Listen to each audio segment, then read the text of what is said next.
Hello everybody, welcome to the latest Rob and Mal show. It's going to be a sports show today where we're going to discuss some issues surrounding football and also the Ashes cricket. Hello Rob. Hello Mal. How are you doing, mate? I'm fine. Hello folks. Hello everyone. Now this is the first time we've tried this, so bear with us please.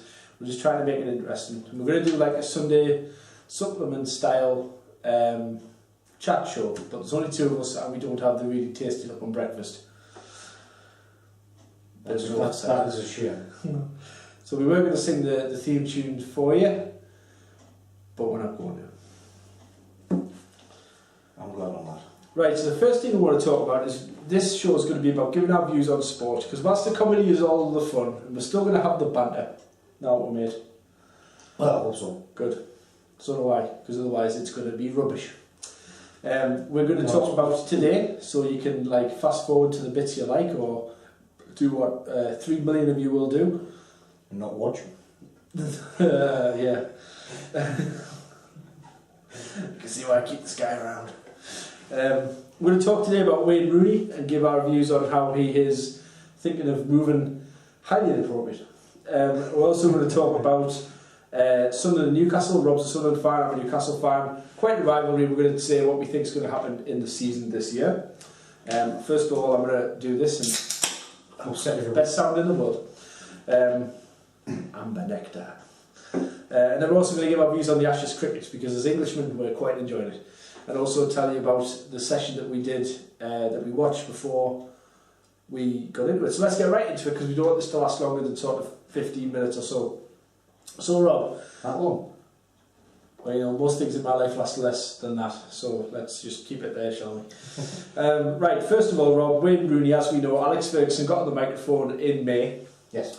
And basically said that Rooney had asked for a transfer, which is a bit naughty because Rooney denied it. He kept his counsel on the pitch in front of everyone, millions around the world. It was kind of Ferguson's last slap before he left and went into retirement.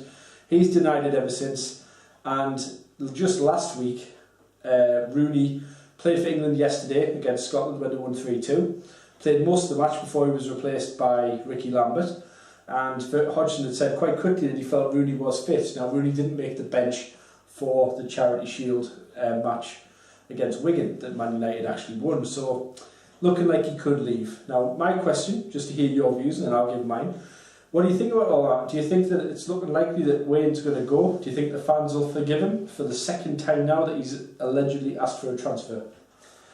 Well, nobody knows what goes on behind closed doors, as we all know, Malcolm. So, basically... what are you suggesting about it? Well, nobody knows, because that's the way it is.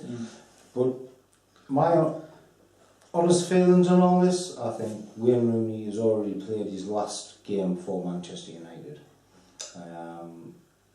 I'm happy to say. Where do you think he'll go? Because Chelsea have been in, haven't they? Chelsea's had 2 bids rejected, I believe, by Manchester United. I think around about, I'm just writing this down so I remember, about 25 million. Yeah. And they've said no. No. Which I think is probably right. In the current market, it's way inflated at the top.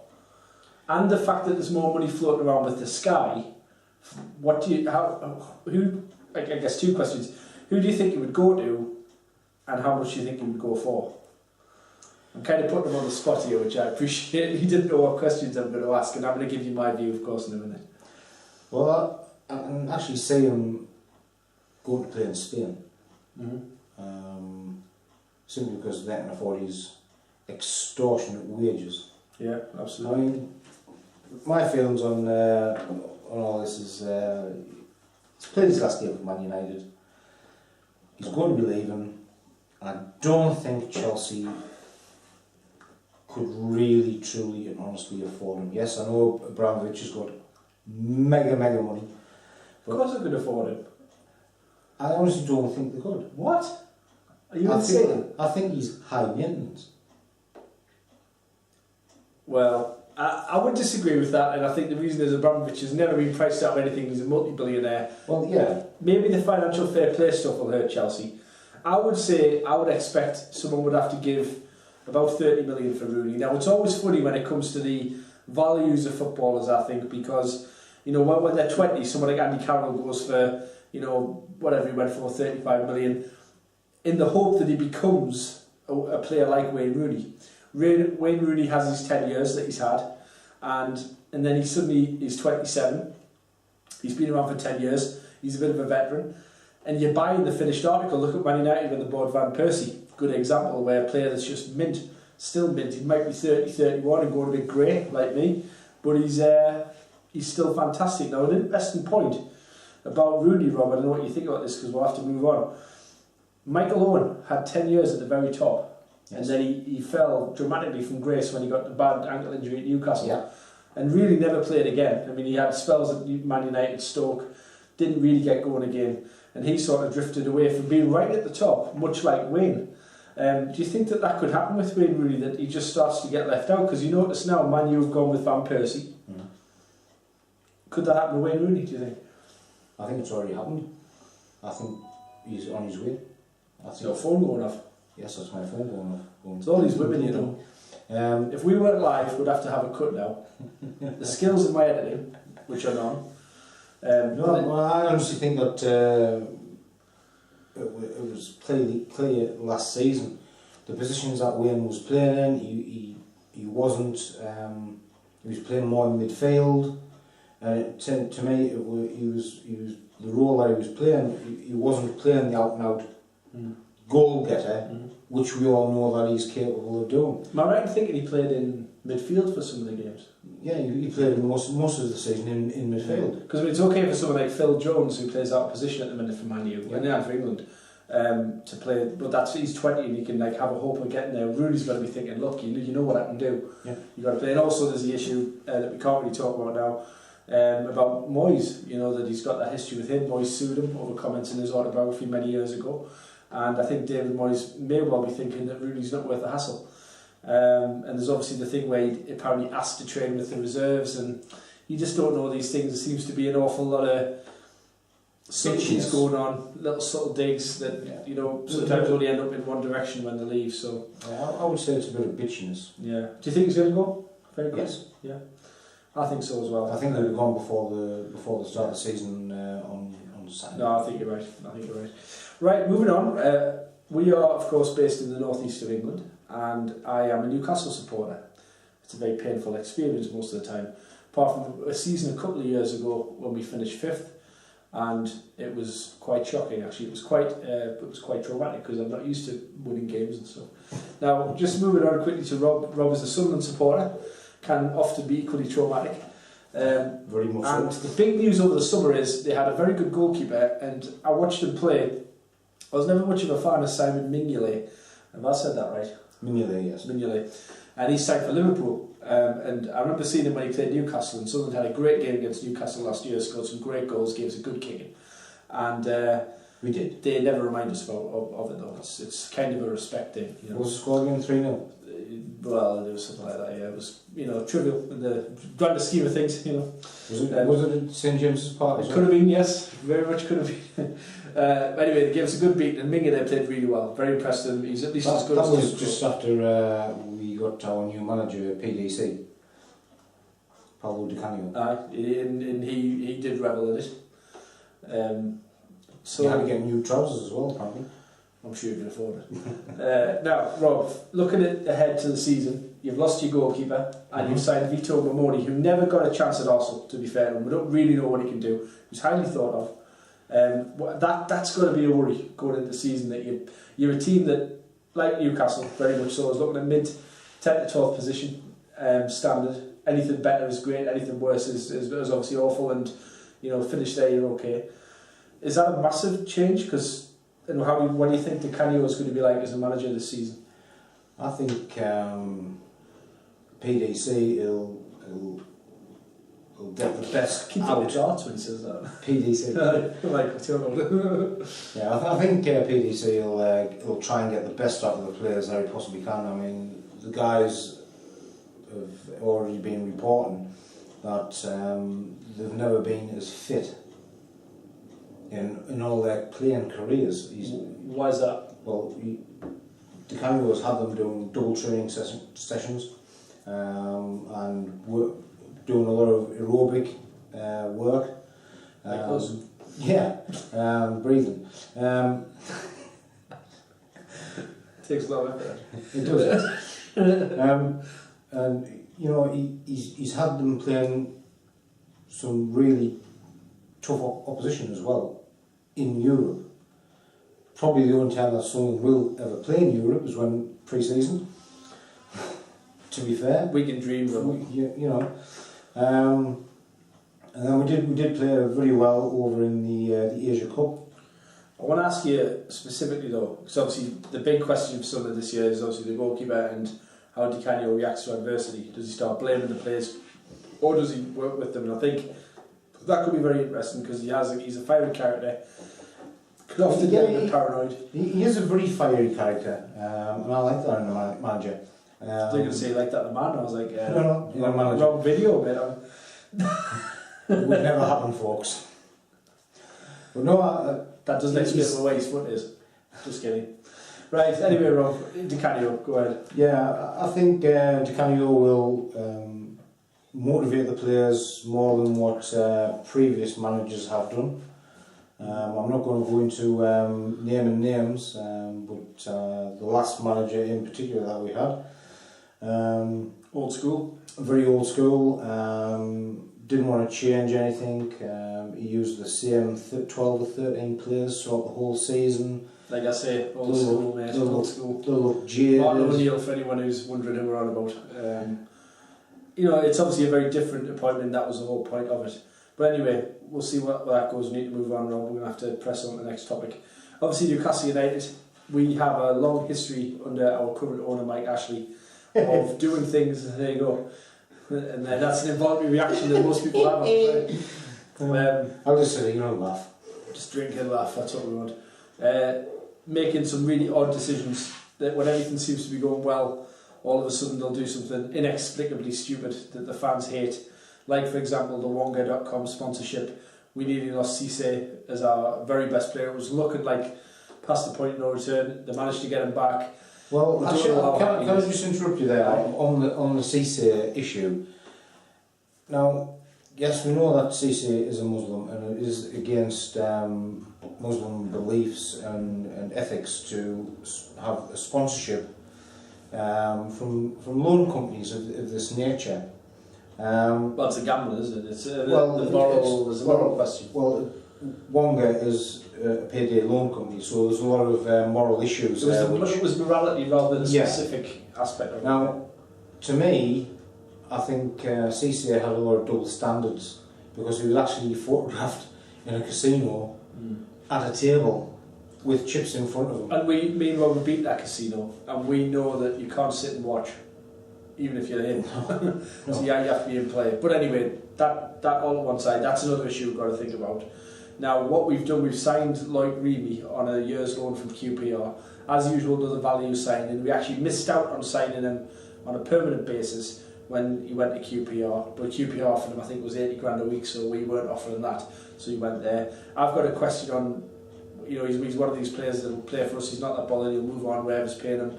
He's astronomical wages, and I don't blame players for that, because they have a very short lifespan as a professional footballer. But I do worry how he's going to fit into the team, and I hope that we don't ship Cisse out on the wing like we've done before, playing where Demba Ba used to play, because that's why we lost Ba in the end last time. So no other Well, signings. actually, Barr went because he was clever enough to have a £7 million clause in his contract. Well, in terms of that though, that's the only reason that he signed for us on low wages, that he had that get out, and he knew that would give him bargaining power if he did well to have mint wages at the next club he goes to. So people say Newcastle messed up. We wouldn't have got him on that deal unless that was in the. Do you not feel like you let your star goal scorer go? Really? But he wasn't our star goal scorer when he came. Well, no, and he was largely unproven. He hadn't done much in his last club. Well, no, he wasn't a proven player. What I'm saying is, it turned out that for one season. But they would never have paid him, Rob. They would never have paid him. He was your best player. Do you think Pardew could have done more actually to secure renew his contract and get away from that other contract? Well, I think they did talk to him about it, but Bar's advisors very much wanted him to move on to a more lucrative, a better club. He used Newcastle as a stepping stone, which a lot of our players do. I mean, that's what Ashley's signing them up to do. He's signing them up to step from one to the other, like Cabaye. That basically he's been quite open about it. He said Cabaye potentially, although it's quiet at the minute, so we never know. But players like Ben Arthur, Cabaye, Marvey, even players like that are told to come to Newcastle, do exactly what the club have noticed they can do, and then move on to a better club. And Newcastle are quite open about the fact that we will sell you one for a whacking Greek profit, and that's what we want. And then we'll go and get another Frenchman or Spanish person at a good deal, and we'll do the same again. And that's what we do as a club. We've just got to accept it. So I'm looking for it, basically as a fan, we're looking to keep as many players as we can for as long as we can, and accept that eventually they move on. Players I'd hate to see go is Tim Krul. I think he's a brilliant goalkeeper. I heard that we were after Jack Butland, the young England goalkeeper, for about $4 million, who would probably take Krul's place in the team. We let Fraser Foster go, which I think was a terrible mistake, although you had to let one or the other go. And I guess I'd been unhappy either way, because I think both of them were fantastic goalkeepers. You see Foster do mint at Celtic, so hopefully we won't get relegated, that's first and foremost. And anything after that. Do you think that's a strong possibility with Newcastle this season? I think it's there will be would you, hand on heart, I know you don't want to see them in a relegation dogfight, but can you actually see that happening this year? Because it's happened before, but they've been very quiet on the transfer front, and they've got the same players as what they had the last season. But I think one really. I'll be very honest. I think Newcastle underperformed last season with the players that we've got. We had a few injury problems, and I think that if we played the potential the players we've got, it wasn't just injury problems as well. The players I felt were somewhat in self-destruct mode for part of the season. We've got the talent there to stay up. If we have an awful run, that we need players like Cabaye, Ben Arthur, Marvey. We need Gutierrez. We need Taylor, Colaccini, Santam to fulfil Krul. We've got a core of an excellent team, Reevely and Cisse. That's 10 players I've just reeled off there that would fit in any team. Amiobi, I think, will go. I think he's had his time. But there you go. That's don't want to run that into the ground. The very last topic, Rob, which is more Rob's wheelhouse as a former cricketer himself. We were doing our other podcast that we do, the It's a Winner podcast, the poker show. Yeah. And before we did that, Rob came around to mine, and we turned on the evening session of the 4th day of the 4th test. Is that right? Yes. And when we turned the telly on, we were just celebrating the wicket 174 for 5. So obviously we just missed it being 174 for 4. Chasing 299, the Aussies. And we were like, well, it's going to go to the 5th day. It's going to be, and I said this is going to be like right down to the wire again. And that was before it just went crazy. And we had that amazing session. Absolutely nuts. Went nuts. Broad was playing brilliantly, and then we had the light issue. So what did you think of that, Rob? Was that, I mean, you've watched a lot of cricket. What was that one of the best sessions you've watched, most entertaining? It was after tea, when did you watch other bits of it? I was listening to it on another radio channel, and to me, I thought after tea, England were absolutely superb. They were a different team. The bowling and the decisions from the middle were absolutely second to none. And I just think that we totally outclassed the Australian batsmen with the accuracy and what was it? Pace. Line and length. Line and length. Line and length. Line I want and to just bring you just to a point, Rob. In the first test, obviously, they put a massive last wicket stand on and very nearly got there. Yeah. With Ashton Agar, and I think it was Mitchell, or was it Patterson? I'm not sure who it was. But anyway, Ashton Agar was the star, 98, and then he got out. It was a shame that he got out. I actually would like to have got the... I think as his last stand, it was a record. It would be nice to get the 100. Yeah, it would have been. You know, would obviously glad we won. Now, in terms of this one, I remember watching that, and they really never looked like they were going to get that wicket. You know, it was kind of like you just saw them that it could last, but this time there was a real expectation on each ball that I could feel. Whether or not it was just me, I don't know whether you felt this, where you expected them to get a wicket. Yeah, I think that was more to do with the lack of runs, and just every now and, well, it wasn't just every now and again, it was virtually every other over, there was a wicket falling. But Broad, I think, had 4 and 4. I think before the light got a bit iffy, and they forced England to bowl with spinners for a time, and then the sun came out again. They let Broad come back in, and I think that over he got them. He might have even got 5 and 5. I'm not sure. It was definitely at least 3, and I think 4 where he got a wicket, a double wicket win. Yeah, you had 2 wicket maidens. 2 wicket maidens. I can't say it. That's not wicket maidens, by the way. That is wicket maidens. Yeah. So yeah, but I mean, so how do you think the last test's going to go? Just to finish off, because we've been on a while. I think the last test, I think the Aussies will just throw caution to the wind and go for it, which they should have done from the very start. Well, I think if you look at the first test, could have gone either way. Well, yeah, England dominated the second, and it was a 2-0 lead. The third one, the Aussies were well in control, and the weather helped us out. So it could have been 2-1 the Aussies, really. I mean, England definitely have had the better of it, but they've had a little bit of luck as well. They've made their own luck, of course, but I think 3-0 flatters them with a tie. It could easily be 3-1. I think if justice was being served, as much as I would hate to see it, I think the Aussies deserve something out of the test series. But I think England will win. I think their heads will be down now. I think they'll be shell-shocked, to be honest, and it's up to the team management now to pull them together. I mean, there's the thing, talking about the Australians, I mean, just look at the Australian sport as a whole. They were, without questionably, the best of the best. And if you have a look now at the Olympic squad from last year, now the cricket, where's it going? They're going